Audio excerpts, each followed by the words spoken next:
There's something quietly difficult about asking for help. Even when we are clearly struggling, even when life feels too heavy to carry alone, something inside us hesitates. We hold it in. We tell ourselves it's not the right time, or that we shouldn't trouble someone else. And sometimes, if we are honest, we are afraid the other person just won't care. But Krishna, even in the middle of a battlefield, chose a different approach. He needed Arjuna to act. He needed him to pick up his bow, not for pride, not for revenge, but for dharma, for the sake of what is right. But he didn't pressure him. He didn't make him feel guilty.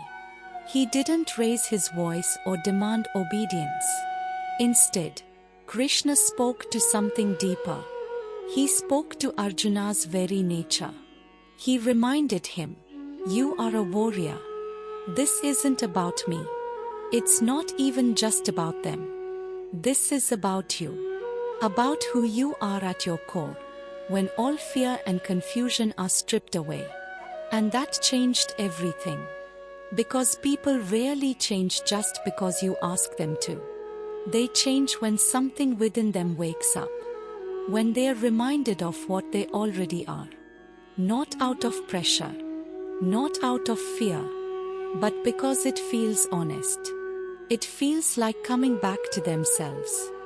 Even Krishna understood this. He didn't lecture Arjuna about duty. He didn't say, "Do it for me." Instead, he helped him remember who he had always been. Someone born to protect, to stand, to rise. And that's why Arjuna stood. Not to impress Krishna. Not just to win a war. He stood because, somewhere between fear and clarity, he saw his own reflection in the moment. He remembered the path he was made for. And Krishna simply held up the mirror. Because even those who are wise, even those who know what is right, they still act based on their nature.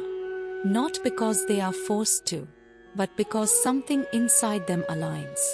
So if you've ever needed someone's help, or if you are trying to support someone through something difficult, it's worth remembering this.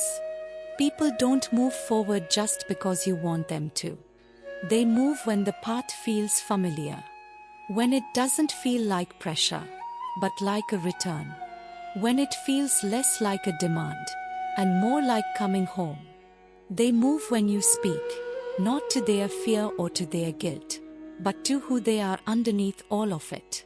Not to the version of themselves they've been pretending to be, but to the person they've quietly known, deep down, all along. That's why Krishna spoke of dharma. Not as a rule, not as a burden, but as something sacred, something already present in Arjuna.